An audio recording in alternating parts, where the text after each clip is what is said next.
আচ্ছা, পর্যাবৃত্ত গতি। তার আগে বলো তো গতি কি?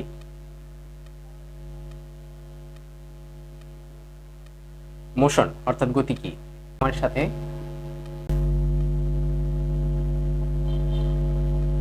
কোন বস্তুর অবস্থানের পরিবর্তন, এটা তোমার হচ্ছে গতি।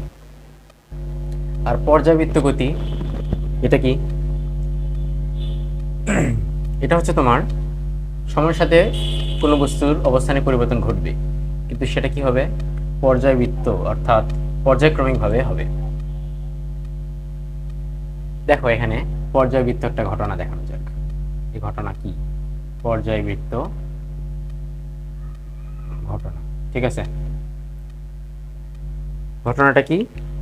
যে সকল ঘটনা একটি নির্দিষ্ট সময় অথবা স্থান বা দূরত্বের বিপরীতে পুনরাবৃত্তভাবে ঘটবে তাকে তুমি পর্যায়বৃত্ত ঘটনা বলবা। চলো সংজ্ঞাটা লিখে দিই। যে সকল ঘটনা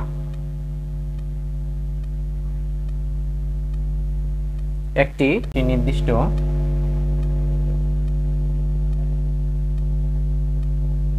সময় স্থান বিপরীতে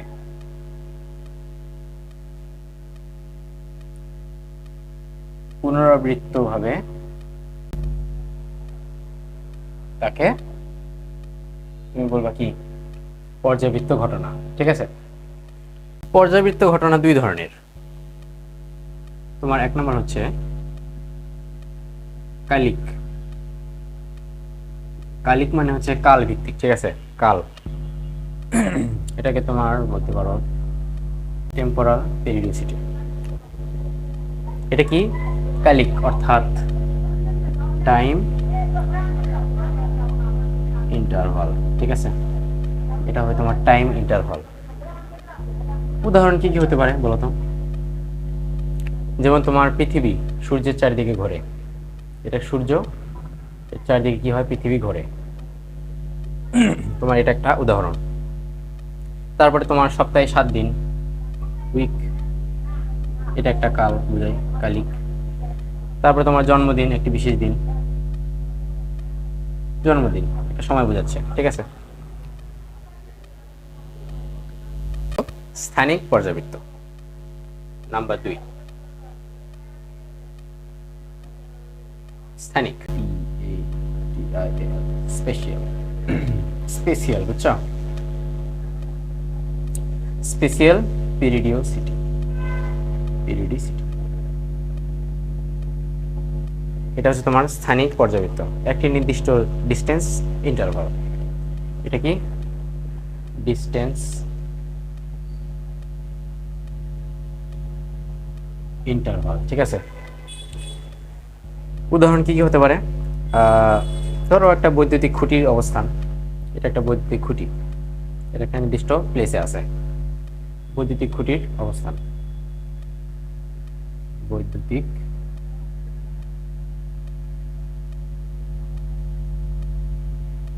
অবস্থান। ঠিক আছে, আর কি হতে পারে? বাসার টাইলস এর ডিজাইন হতে পারে তোমার। এটা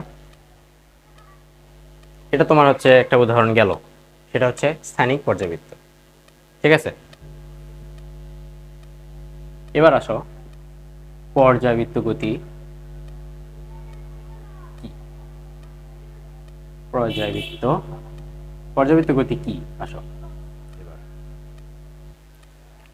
এটা কি হবে? তোমার নির্দিষ্ট সময় পর পর একই দিকে ধাবিত হবে। ঠিক আছে, নির্দিষ্ট অর্থাৎ ফিক্স টাইম পর পর, নির্দিষ্ট সময় টি পর পর একই দিকে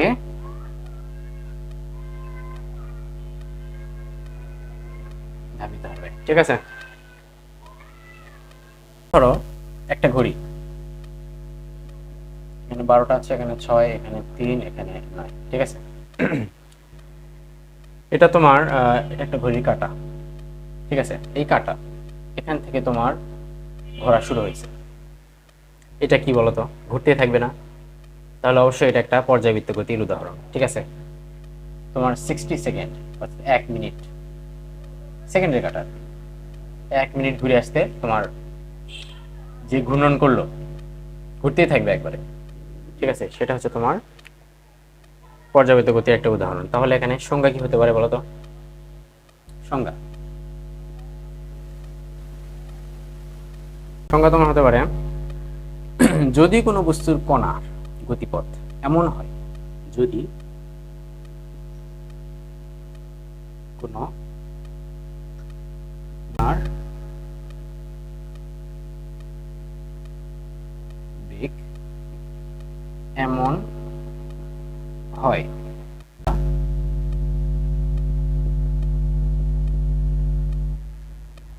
গতিপথের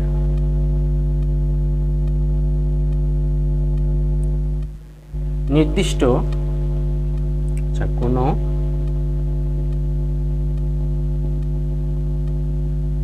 নির্দিষ্ট বিন্দুকে নির্দিষ্ট সময় পর পর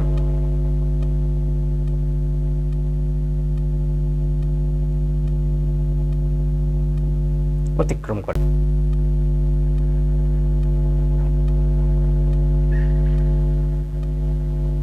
তবে তাকে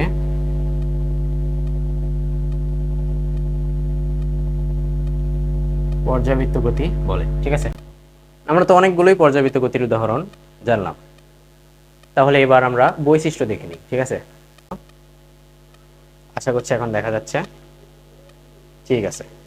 পর্যাবৃত্ত গতির বৈশিষ্ট্য দেখে নিই। বৈশিষ্ট্য সেটা হচ্ছে নির্দিষ্ট সময় পরপর, আচ্ছা, অর্থাৎ টাইম ইন্টারভাল, ঠিক আছে? Time interval. আর একটা হচ্ছে তোমার গতিপথের কোনো বিন্দুকে একই দিক হতে অতিক্রম করবে, গতিপথের, ঠিক আছে? 3 নম্বরে পর্যাবৃত্ত গতি যে কোনো আকৃতির হতে পারে, সেটা তোমার বৃত্তাকার, উপবৃত্তাকার হতে পারে, উপবৃত্তাকার, বৃত্তাকার, সার্কুলার।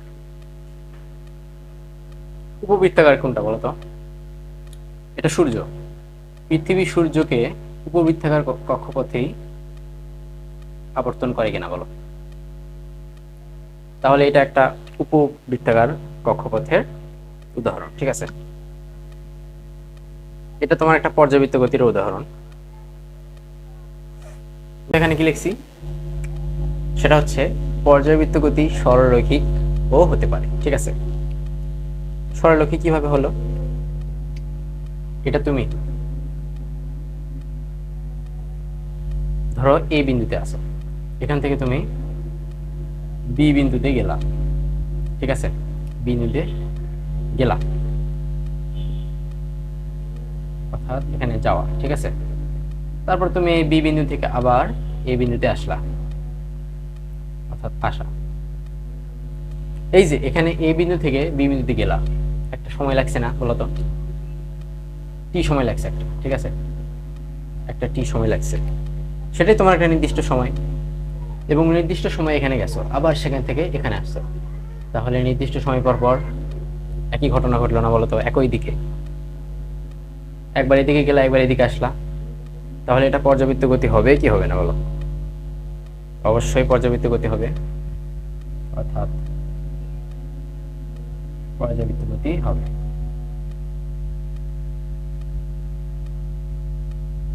বুঝলা? এই যে যাওয়া এবং আসা, এই টোটাল কি ধরো বলতো? টাইম পিরিয়ড টোটাল, বুঝছো? তারপর তোমার সরলরৈখিক পর্যাবৃত্তি কি হতে পারে বলতো? সরলরৈখিক পর্যাবৃত্ত গতি একটি সরল সঞ্চিত স্পন্দন গতিও কিন্তু হতে পারে, ঠিক আছে? তাহলে কি হতে পারে? সরলরৈখিক পর্যাবৃত্ত গতি, সরল, এটাকে তুমি কি বলবা? সিম্পল হারমোনিক মোশন, অর্থাৎ সংক্ষেপে H H S H M. ঠিক আছে, এস এইচ এম। এটুকু বোঝা গেল। এখন সরল সন্ধিত স্পন্দন গতি অর্থাৎ সিম্পল হারমোনিক মোশন কিভাবে হলো, এই সরল সন্ধিত স্পন্দন গতি সেটা আমরা জানব। সিম্পল হারমোনিক মোশন সেটা কি? দেখো, এটা একটা স্প্রিং। স্প্রিং এ একটা বস্তু ঝোলানো আছে। ঠিক আছে, এই বরাবর সাম্যাবস্থায় আছে। ঠিক আছে,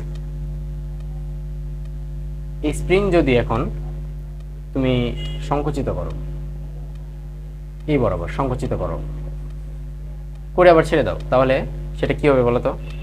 একবার এই বিন্দুতে আসবে, একবার এই বিন্দুতে, একবার এই বিন্দুতে, একবার এই বিন্দুতে, আর একবার এই বিন্দুতে আসলো ধরো। তাহলে এই পুরোটা একটা টি, অর্থাৎ সময়কে ঘিরে হয়নি বলতো, টাইম ইন্টারভাল না, পুরোটা একটা টাইম পিরিয়ড পুরোটা, বুঝছো? তাহলে এখানে অর্ধেক এইটুকু T/2 না, এখানে T/2 না, তাহলে দুটা মিলে কি টি হয়নি বলতো? বুঝলা? এটা তোমার সিম্পল হারমোনিক মোশন। সংজ্ঞা কি হতে পারে?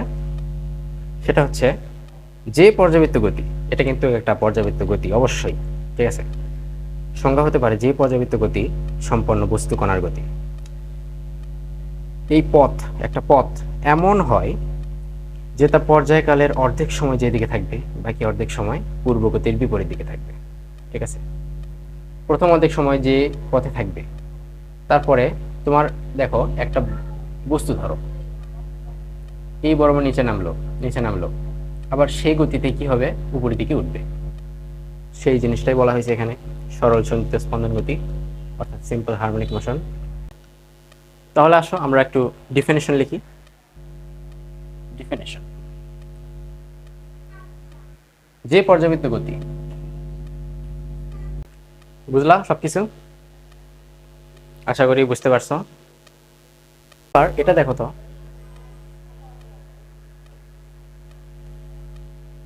এটা কি হবে বলো?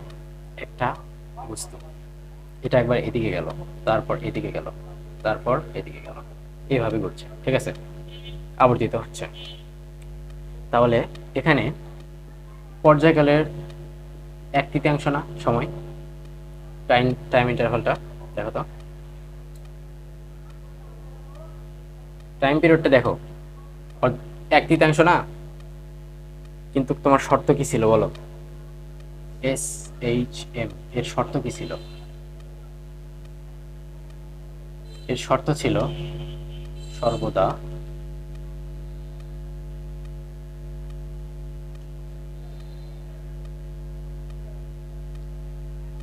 সর্বদা কি হবে? সরলরৈখিক হবে না বলো তো? তাহলে কি হলো? এটা শর্ত মানছে? অবশ্যই শর্ত মানেনি। তাহলে এটা সিম্পল হারমোনিক মোশন নয়, বুঝছো? সরলরৈখিক হলে কেবল তোমার সরল সন্ধিত স্পন্দন গতি হবে, তাছাড়া এটা কিন্তু সরল সন্ধিত স্পন্দন গতি নয়। কারণ দেখো কয়বার গতি পরিবর্তন করছে, একটা ত্রিভুজ, এটা কি? অবশ্যই না, সিম্পল হারমোনিক মোশন নয়, বুঝছো? তাহলে তুমি কি লিখতে পারো এখানে বলো তো?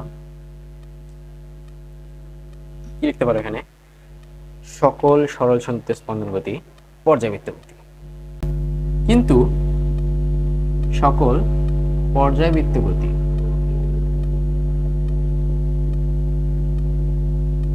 এস এইচ এম নয়। কি বুঝতে পারছো? সকল সিম্পল হারমোনিক মোশন পর্যাবৃত্ত গতি, কিন্তু সকল পর্যাবৃত্ত গতি সিম্পল হারমোনিক মোশন নয়। কি পাইছো না? অবশ্যই সরলরৈখিক হতে হবে, তাহলেই কেবল সিম্পল হারমোনিক মোশন হয়। আরো কিছু উদাহরণ দেখো। এটা কি? একটা স্প্রিং ধরো, ঠিক আছে, একটা বস্তু ঝোলানো আছে। এটাকে তুমি কি করছো,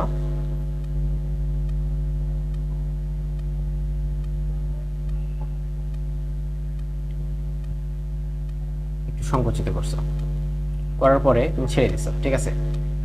এটা তোমার সাম্য অবস্থা ছিল। কি হবে এটা বলো তো এখন? দেখো এইটা এবং এইদিকে কি হবে, একই দিকে নিচের দিকে এবং একই সময়ে উপরের দিকে, অর্থাৎ এইরকম এইরকম, ঠিক আছে। এটা কিন্তু তোমার সিম্পল হারমোনিক মোশন। কিন্তু তুমি এখানে দেখো তো,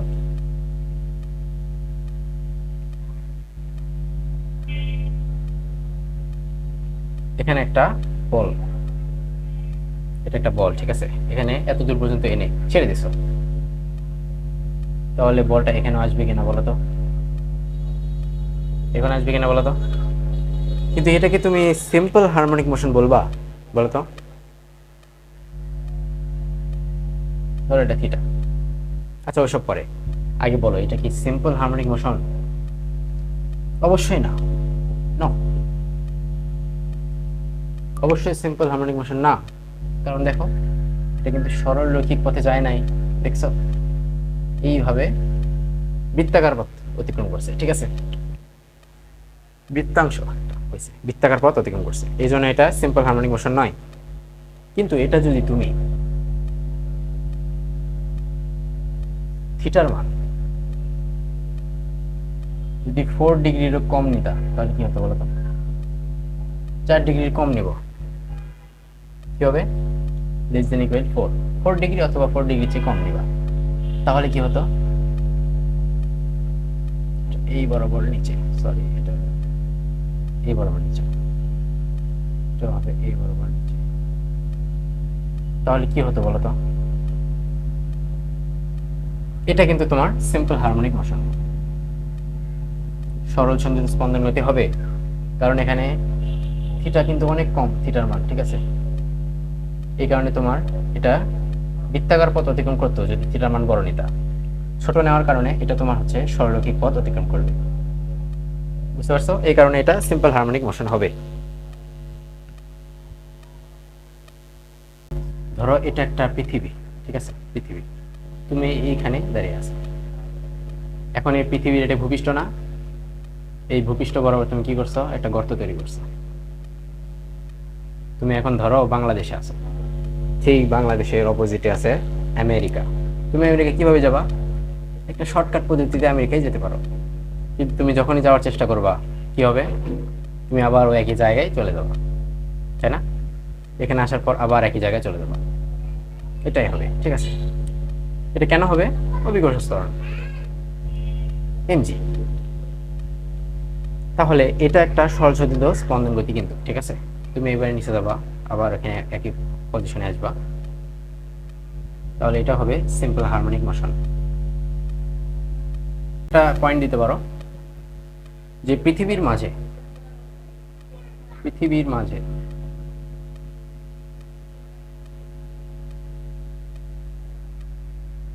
পৃথিবীর মাঝে ব্যাস যে বরাবর, বুঝছো, ব্যাস যে বরাবর বস্তুর কণার গতি,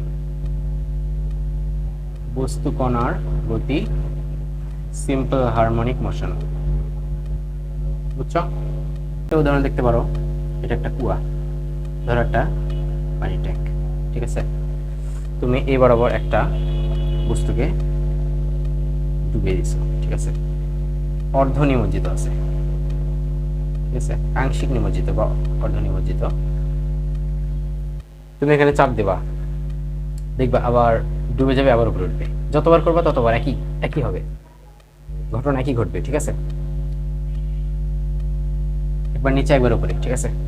এটা কিন্তু একটা আংশিক নিমজ্জিত অবস্থায় সিম্পল হারমোনিক মোশন হবে।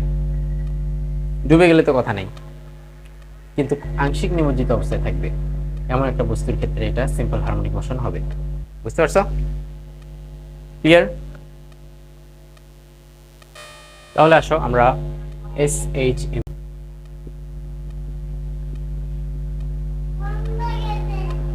স্প্রিং এর ক্ষেত্রে বৈশিষ্ট্য হতে পারে।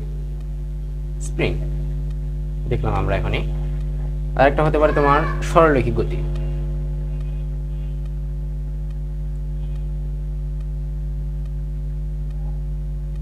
স্ট্রেট লাইন গতি, সরলরৈখিক গতি। তো আরেকটা হচ্ছে তোমার স্পন্দন গতি বৈশিষ্ট্য। তারপরে তোমার হতে পারে সিম্পল হারমোনিক মোশন, কণার উপর বল সরণের সমানুপাতিক হতে পারে। বল সরণের সমানুপাতিক, F is proportional to -x। ঠিক আছে, এটা কিন্তু তোমার হুকের সূত্র অনুযায়ী হয়েছে। ঠিক আছে, মাইনাসটা কি জন্য হয়েছে? হুকের সূত্র। তাহলে এখানে কি লিখতে পারো? বল সরণের সমানুপাতিক। বল সরণের সমানুপাতিক। ঠিক আছে, এবং বিপরীতমুখী।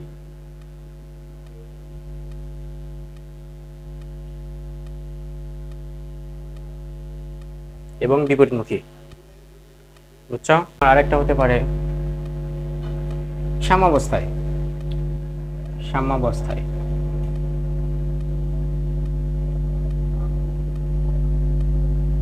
এফ নেট কি হবে? টোটাল বল, মোট বল শূন্য। ঠিক আছে, কেন শূন্য বলো তো? কারণ এখানে সরণের মান শূন্য, সেই কারণে এফ নেট শূন্য। আরেকটা হচ্ছে সরণ ত্বরণ সরণের সমানুপাতিক ও বিপরীতমুখী হয়। ত্বরণ সরণের সমানুপাতিক ও বিপরীতমুখী হয়। ঠিক আছে, যার কারণে কিন্তু তোমার এটা F is proportional to, আমরা F সমান জানি ma is proportional to x। তাহলে এখানে m বাদ দিয়ে যদি আমরা ত্বরণ হিসাব করি, তাহলে ত্বরণ is a proportional to -x। ঠিক আছে, বল ও ত্বরণ সর্বদাই সাম্যাবস্থায় আছে। সাম্যাবস্থায় কি হবে? অভিমুখী হবে।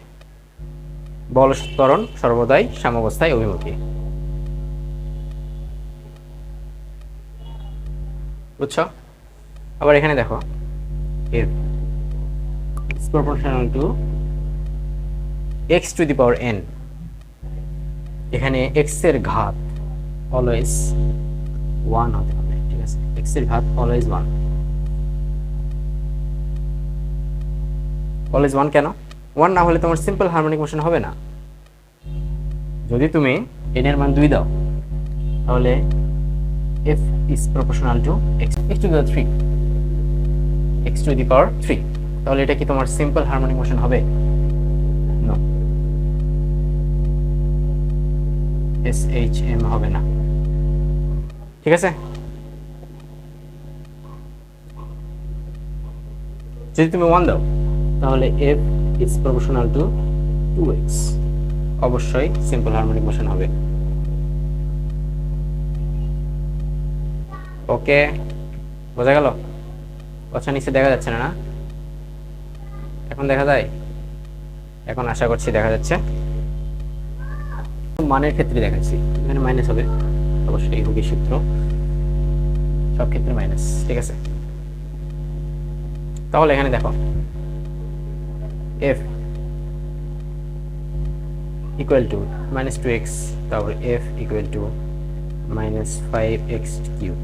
বলো, এই দুইটার মধ্যে কোনটা সরল সন্ধিত স্পন্দন গতি হবে? বলো, এটা হবে, এটা হবে না, বুঝলা? ওকে, স্প্রিং এর সরল সন্ধিত স্পন্দন গতি, স্প্রিং এর সিম্পল হারমোনিক মোশন। আচ্ছা, উপরে লিখলেই তো হতো। স্প্রিং এর ক্ষেত্রে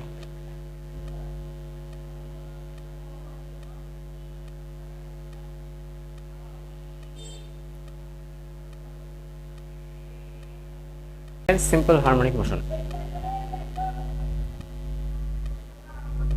এটা একটা ধরো স্প্রিং, শিথিল অবস্থায় আছে, ঠিক আছে, এটা কিন্তু শিথিল অবস্থায় আছে।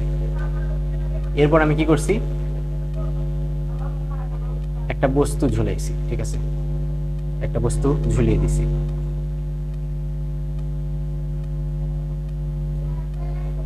তোমার এটা শিথিল অবস্থায় ছিল,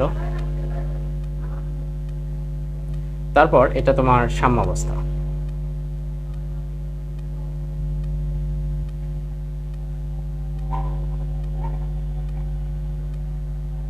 সাম্যাবস্থা এটা, বুঝছো? তারপর তুমি সাম্যাবস্থা হতে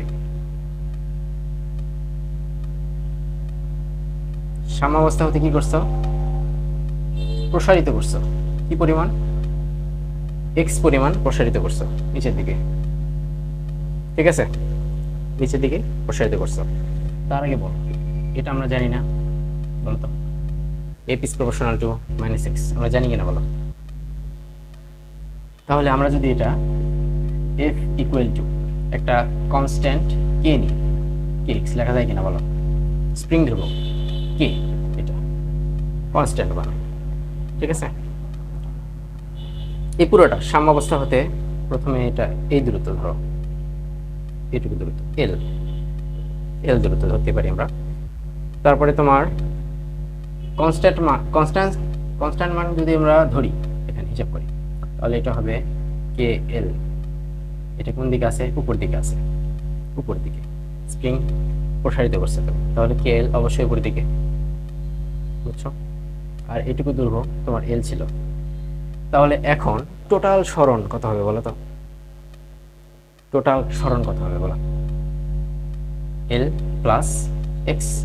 তাহলে এখানে কি হবে, k into l plus x, এটা হচ্ছে কি টোটাল সরণ।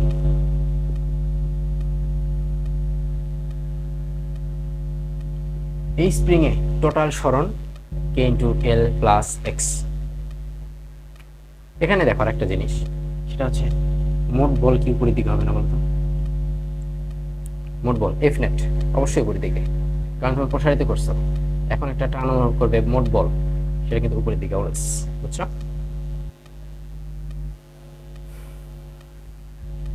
আর এটা তোমার হচ্ছে নিচের দিকে এমজি বল, ঠিক আছে, এমজি বল। এটা হচ্ছে তোমার সাম্যাবস্থার ক্ষেত্রে। সাম্যাবস্থার ক্ষেত্রে আমরা কি জানি বলো, এফ নেট অলওয়েজ জিরো, তাই কিনা বলো? সাম্যাবস্থায় এফ নেট অলওয়েজ জিরো। তাহলে আমরা বলতে পারি না বলতো, তাহলে এমজি মাইনাস কে এল, যেহেতু সাম্যাবস্থায় এফ নেট জিরো, তাই না? তাহলে MG minus K L equal to zero আমরা বলতে পারি কিনা বলো? তাহলে এমজি ইকুয়াল টু কে এল, তাই না? এমজি ইকুয়াল টু যদি কে এল হয়, তাহলে এফ নেট সমান কি বলতো? এফ নেট সমান কি বলো, কি এই ক্ষেত্রে k into L plus x minus MG. এমজিটা কিন্তু অবশ্যই বিয়োগ করতে হবে, এটা কিন্তু আমার বোঝানোর দরকার নেই, এখানে তোমরা অলরেডি বুঝে গেছো। দেখো আমরা যদি গুণ করি কে এল প্লাস কে এক্স মাইনাস এমজি, ঠিক আছে, তাহলে এখানে কি দেখি, কি আমরা লিখছিলাম বলতো, এমজি ইকুয়াল টু কে এল, তাই না? তাহলে কে এল এর মান যদি আমরা এমজি লিখি, কোন সমস্যা আছে বলো? কি হবে, এমজি এমজি কাটা গেল, তাহলে কত হয়, A K X, F net equal to K X. এখানে মাইনাস, এটা কিন্তু হুকের সূত্র অবশ্যই, তাই মাইনাস অবশ্যই দিতে হবে, বুঝলা?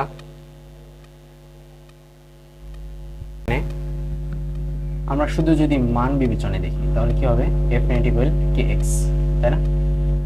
শুধু মান বিবেচনায়, মান। আবার দিক বিবেচনায় কি হবে তাহলে বলো তো? দিক বিবেচনা যদি করি, তাহলে কি হবে, F net equal K X, F net equal minus K X. দিক ভেক্টর, তাহলে এখান থেকে আমরা কি কি জানলাম বলো? সাম্যাবস্থায় এফ নেট শূন্য। কি কি? সাম্যাবস্থা হতে সিম্পল হারমোনিক মোশনের গতি বরাবর যে কোনো সরণ অবস্থানে কি হবে বলো? সাম্যাবস্থা হতে সিম্পল হারমোনিক মোশন এর গতি বরাবর যে কোনো সরণ অবস্থানে এফ নেটের মান কি হবে বলো? এফ নেট হবে প্রপোর্শনাল টু -6, তাহলে F net equal to -kx। বুঝলা? Easy, just simple. আশা করি তোমরা বুঝছো। এবার আসো, দেখো এটা একটা স্প্রিং, এটা কি অবস্থায় আছে? শিথিল অবস্থা। এবার আমি কি করছি? একটা ভর ঝুলিয়ে দিছি, ঠিক আছে? একটা ভর ঝুলাই দিছি। ভর ঝুলানোর পরে এটা কি সাম্যাবস্থায় আছে? সাম্যাবস্থায় আছে, তাই তো? এটুকু দূরত্ব আমরা কি ধরছিলাম? এল ধরছিলাম কিনা বলতো? এল ধরছি, ঠিক আছে? তাহলে কে এল অবশ্যই উপরের দিকে, এটা তোমরা জানো, দেখছো। তারপর আমি কি করছি? এটা একটু সংকুচিত করে দিয়েছি, ঠিক আছে? সংকুচিত করছি। এবার কিন্তু আর প্রসারণ করিনি, সংকুচিত করছি। কতটুকু সংকুচিত করছি বলো? এক্স পরিমাণ সংকুচিত করছি। তাহলে আচ্ছা, এটা একটু বাড়িয়ে দিই। এবার বলো, এক্স পরিমাণ সংকুচিত করছি, করার কারণে কি হয়েছে দেখো। টোটাল ছিল কত? এল। তাহলে কতটুকু সংকুচিত করছি? এক্স পরিমাণ। কি হবে তাহলে? L minus x. অবশ্যই বুঝতে পারছো, তাই না? বুঝতে পারোনি? এটা হবে এমজি। তাহলে এই ক্ষেত্রে উপরের দিক কি হচ্ছে বলো তো?